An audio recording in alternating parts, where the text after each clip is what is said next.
Welcome. Wireless communication. जो आज के टॉपिक में हम पढ़ेंगे कि वायरलेस कम्युनिकेशन की कितनी टेक्नोलॉजीज होती हैं। और सबसे पहले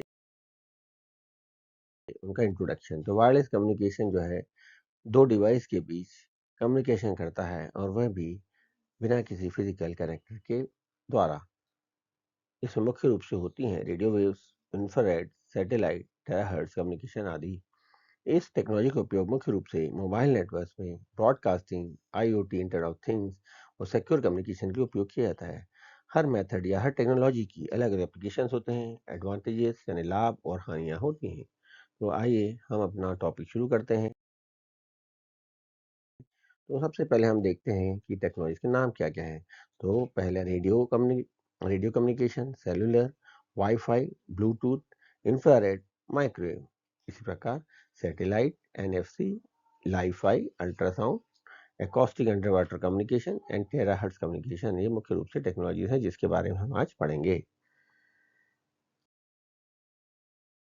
सबसे पहले आता है radio communication. So radio communication is a wireless technology that uses radio waves to transmit and receive information over short range and long distances. इसके बारे में आपको सबको पता ही है कि रेडियो कम्युनिकेशन जो है शॉर्ट रेंज और लॉन्ग रेंज की डिस्टेंसेस के में कम्युनिकेशन के लिए उपयोग किया जाता है। इसका मुख्य रूप से ब्रॉडकास्टिंग, टू वे कम्युनिकेशन और इमरजेंसी सर्विस में होता है। इसमें भी ये अलग अलग फ्रिक्वेंसी बैंड जैसे AM, FM, VHF, UHF आदि बैंड्स में कार्य करती है। It provides reliable communication even in remote areas and supports critical operations like air traffic control and military communications.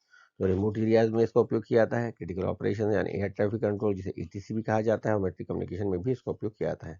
परंतु it is susceptible to interference from other electronic devices and atmospheric condition. मतलब ये अन्य devices के द्वारा उत्पन्न होने वाले signals के प्रति संवेदनशील होती है, और एटमॉस्फेरिक कंडीशन के प्रति भी। एडवांटेज क्या है इसके? डिजिटल रेडियो टेक्नोलॉजी आने के कारण इसमें सिग्नल क्लैरिटी बढ़ गई है, और नॉइस से भी काफ़ी रिड्यूस हो गया है। तो कुल मिलाकर रेडियो कम्युनिकेशन के बारे में हमने शॉर्ट में पढ़ा। अब आगे आते हैं हम सेलुलर नेटवर्क्स। तो सेलुलर नेटवर्क्स क्या करता है? Cellular networks enables wireless mobile communication by dividing geographical area into small cells, each served by base stations. Cellular networks कैसे बनते हैं? जो जियोग्राफिकल एरिया होता है इसको हेक्सागोनल शेप में सेल्स में बांट दिया जाता है, तभी इसका नाम है cellular network. This infrastructure allows seamless connectivity for mobile phones, IoT devices, and emergency communication. तो इसका मुख्यतः उपयोग मोबाइल कम्युनिकेशन में, IoT device communication, emergency communication में होता है। इसके बारे में आप सभी लोग जानते हैं कि ये इनकी technology 2G, 3G, 4G, LTE, 5G आदि जो है इसी के जनरेशन्स हैं, जो कि डेटा कम्युनिकेशन के लिए उपयोग किए जाते हैं। और हर जनरेशन में स्पीड बढ़ती जा रही है। लेटेंसी मतलब जो विलंबता होती है ट्रांसमिशन से लेकर रिसीवर, वो कम होती जा रही है, और अधिक से अधिक डिवाइस को ये सपोर्ट कर पाती है। अभी जो लेटेस्ट है 5G, 5G in particular offer ultra fast speed and low latency. जो 5G होती है उसमें स्पीड बहुत ज़्यादा बढ़ गई है, विलंबता बहुत कम हो गई है, और इस प्रकार से ये स्मार्ट सिटीज़ में, ऑटोनॉमस व्हीकल्स में और टेलीमेडिसिन में इसका उपयोग बढ़ गया है। Despite its advantages, challenges such as network congestions, high infrastructure cost and security concerns must be addressed. इसके एडवांटेज जैसा कि ऊपर बताया गया बहुत सारे हैं, लेकिन उसमें भी कुछ नेटवर्क कंजेशन की समस्या, इंफ्रास्ट्रक्चर कॉस्ट बहुत ज़्यादा होना और सिक्योरिटी कंसर्न आदि भी हैं जिसे देखे जाना चाहिए। Wifi, wireless fidelity. वाईफाई का फुल फॉर्म होता है वायरलेस फाइडेलिटी। ये होता क्या है? Wifi is a short range wireless communication technology that enables local network connectivity and interaction. ये छोटे या लोकल नेटवर्क की कनेक्टिविटी का उपयोग किया जाता है इंटरनेट एक्सेस के लिए या छोटे डिवाइस के लिए। आपने हमेशा मोबाइल पर इसका उपयोग किया है और आप जानते हैं। यह मुख्य रूप से 2.4 गीगाहर्ट्ज और 5 मेगाहर्ट्ज फ्रीक्वेंसी बैंड्स पर कार्य करती है, और बहुत सारे डिवाइस को एक साथ कनेक्ट कर सकते हैं बिना फिजिकल केबल के। कहाँ यूज होती है? Widely used homes, offices, public places, WiFi providers, high speed internet, इस जगह उपयोग होती है। Support streaming, online gaming and business application में भी इसका उपयोग किया जाता है। पर इसकी प्रॉब्लम क्या है कि it is prone to security threats like hacking and unauthorised access. इसमें हैकिंग होने की और अनऑथराइज्ड एक्सेस होने की संभावना ज़्यादा होती है। इसके थोड़ा सा डिसएडवांटेज कहना चाहिए है। तो नई जो टेक्नोलॉजी इसमें आई है वाईफाई 6 और वाईफाई 7, इसमें स्पीड बढ़ गई है, एफिशिएंसी बढ़ गई है, नेटवर्क स्टेबिलिटी बढ़ गई है और परफॉर्मेंस भी बेटर हो गया है। साथ ही साथ number of connect devices which can be connected भी बढ़ गए हैं। तो ये भी है वाईफाई या वायरलेस फाइडेलिटी कम्युनिकेशन। इसके बाद आता है ब्लूटूथ। ब्लूटूथ टेक्नोलॉजी जो है शॉर्ट रेंज की कम्युनिकेशन के लिए उपयोग की जाती है, स्पेशल डिवाइस के लिए। तो ये कहाँ यूज़ होती है, देखो यहाँ लिखा हुआ है ब्लूटूथ की एनर्जी बहुत कम होती है, तो it is ideal for wearables and smartphones home application. मतलब जो हम घड़ियाँ पहनते हैं स्मार्ट वॉच, उसको मोबाइल से कनेक्ट करने के लिए या छोटी शॉर्ट डिस्टेंसेस के लिए उपयोग करते हैं, और उसमें एनर्जी सेविंग भी अच्छी होती है। ये कितने हर्ट्ज पर कार्य करती है? 2.4 गीगाहर्ट्ज बैंड पर कार्य करती है। और स्मार्टफोन, स्मार्ट वॉच, ये सब जैसा कि मैंने बताया वो सब यहाँ पर लिखा हुआ है। उसके बाद while it provides convenience, its range is limited to few meters and data transfer speeds are lower compared to Wi-Fi। पर इसका डिसएडवांटेज ये है कि एक छोटे डिस्टेंस में काम करती है और वाईफाई के कंपेयर में इसकी जो स्पीड है वो कम होती है। Security measures such as encryption and authentication help protect Bluetooth connections from unauthorized access and cyber threats। लेकिन इसमें सिक्योरिटी अच्छी होती है और एनक्रिप्शन भी अच्छा होता है, तो ये अच्छी टेक्नोलॉजी है। अब इंफ्रारेड के बारे में बात करते हैं। इंफ्रारेड कम्युनिकेशन में क्या होता है? इंफ्रारेड कम्युनिकेशन में इंफ्रारेड लाइट्स का उपयोग डेटा को ट्रांसफर के लिए किया जाता है। तो ये कहाँ यूज होता है? नॉर्मली टीवी के रिमोट कंट्रोल्स में, मोशन सेंसर्स में और किसी किसी मोबाइल्स में भी उपयोग में होता है। IR signal requires a direct line of sight between a transmitter and receiver, making them ideal for short range indoor applications। लेकिन इसकी लिमिटेशन ये है कि ये जो है डायरेक्ट लाइन ऑफ साइट में वर्क करता है। मतलब अगर ट्रांसमीटर रिसीवर को देख पाए तभी वो सिग्नल जो है ट्रांसफर हो पाएंगे, क्योंकि वो लाइन ऑफ साइट जो एक लाइन में वर्क करते हैं। Unlike radio waves, infrared signals are immune to electromagnetic interference, but they do not work well in bright sunlight or through solid objects। तो रेडियो वेव्स की कंपैरिजन में ये इनमें जो इलेक्ट्रोमैग्नेटिक इंटरफेरेंस कम होता है, लेकिन ये डायरेक्ट सनलाइट में और सॉलिड ऑब्जेक्ट्स में वर्क नहीं कर पाते हैं। Advances in infrared technology have led to its use in secure communication, biometric recognition, and automation systems in smart homes and industrial environments। यहाँ पर इसके कुछ उपयोग बताए गए हैं जो कि आप जानते हैं और आपने उन्हें उपयोग करते हुए भी कई बार अपने मॉल्स में, बिलिंग आदि में, कई जगह इंडस्ट्रियल ऑटोमेशन में देखा है।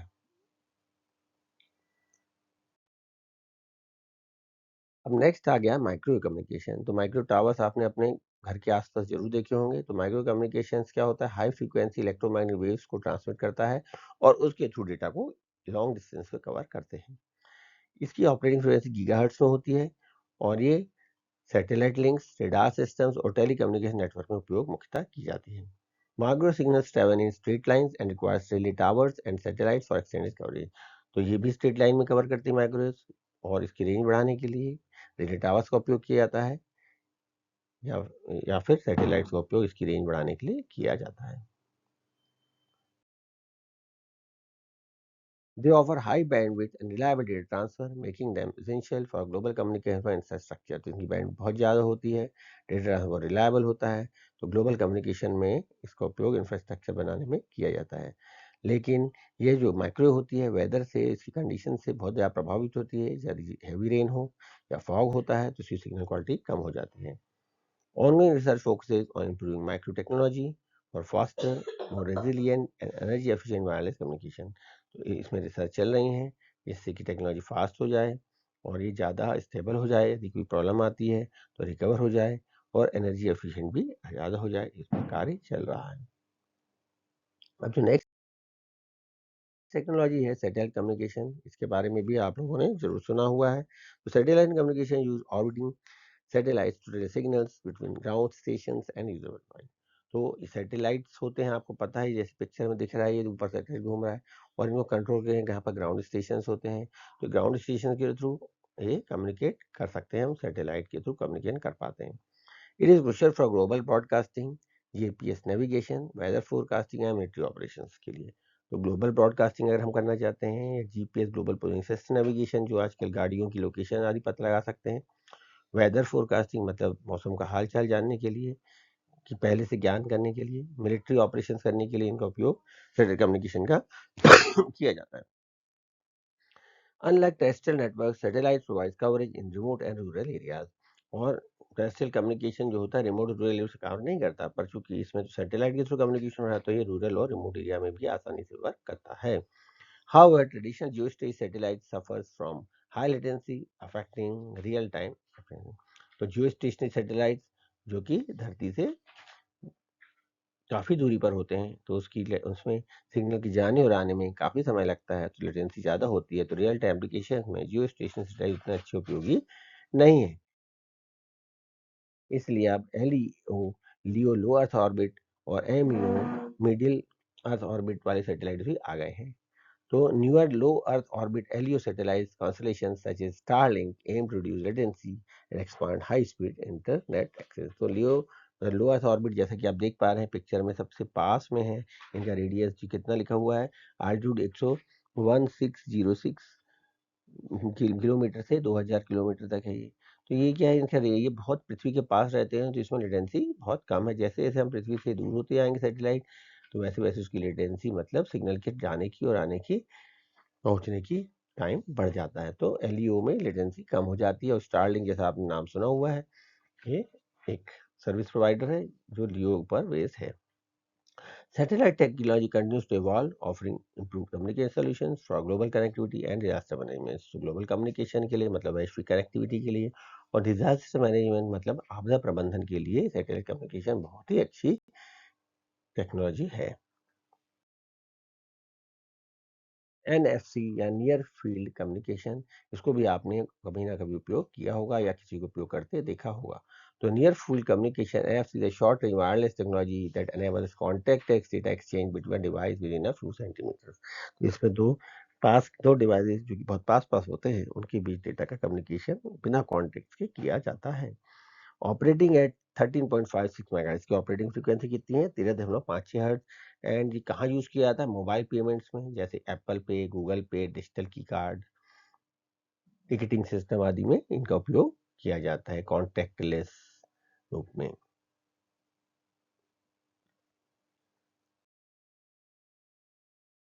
NFC is highly secure due to limited range and encryption. ये बहुत सिक्योर होती है क्योंकि इसमें रेंज बहुत लिमिटेड है।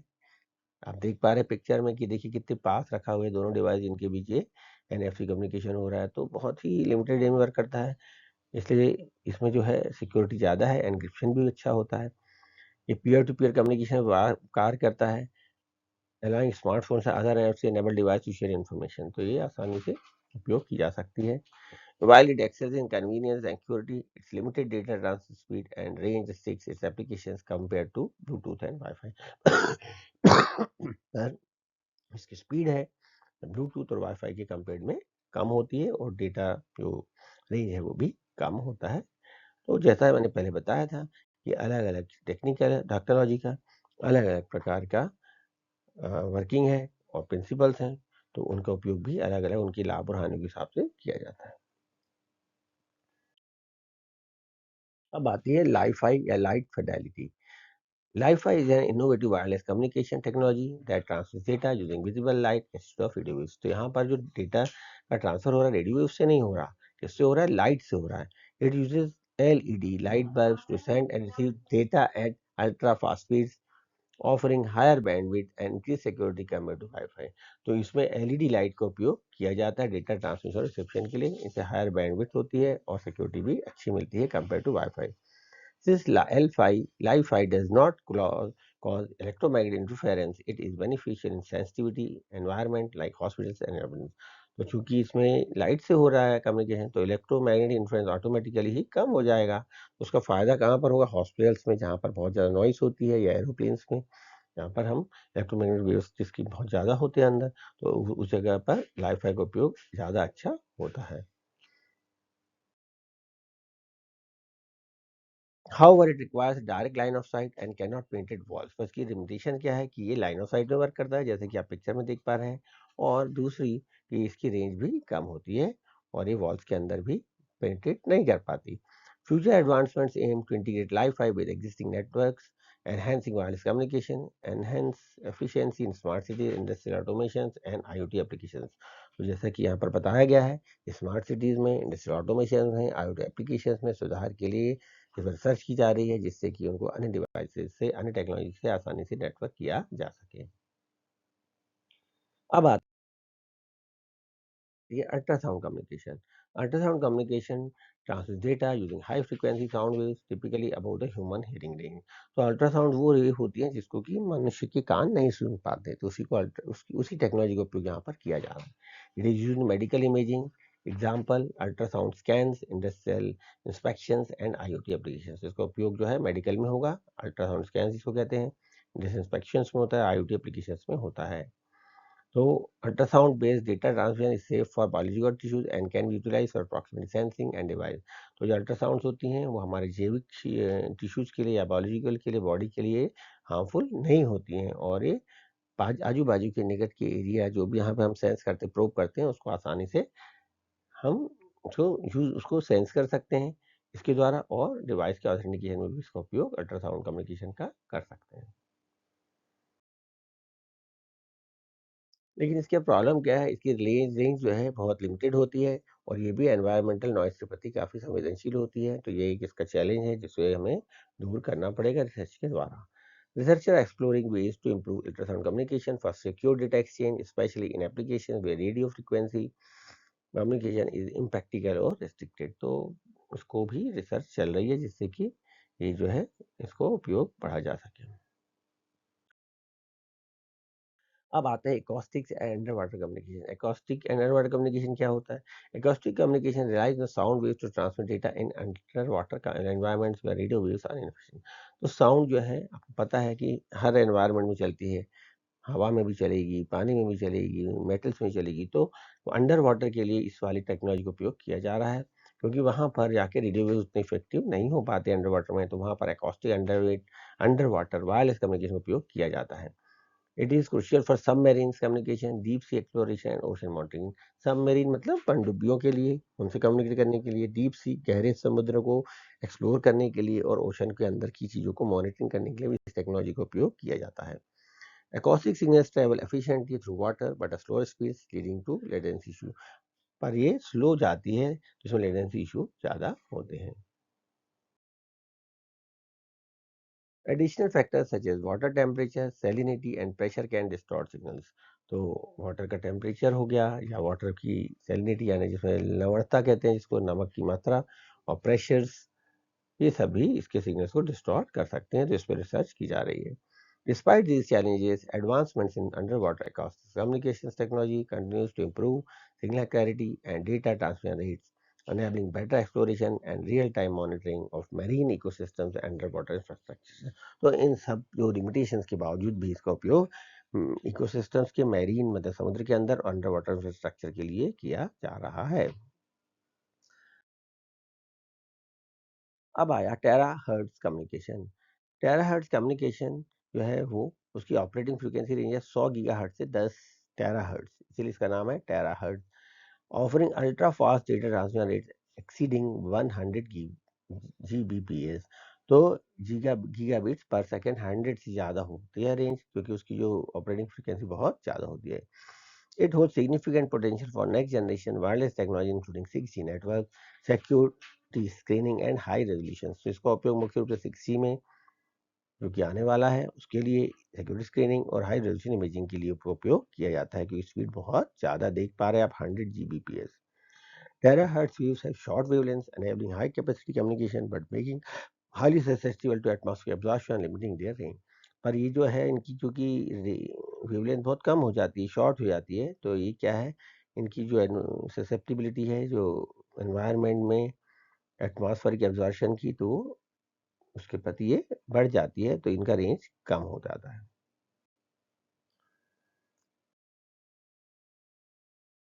Researchers are working on overcome these limitations by developing efficient terahertz transceivers, beam forcing technique and hybrid communication systems। तो beam forcing technique या अन्य टेक्नोलॉजी के द्वारा जो रिसर्चर्स हैं उस पर कार्य कर रहे हैं, जिससे उसकी रेंज को बढ़ाया जा सके और उसकी जो एब्जॉर्प्शन है उसको कम किया जा सके और उसका उपयोग बढ़ा जा सके।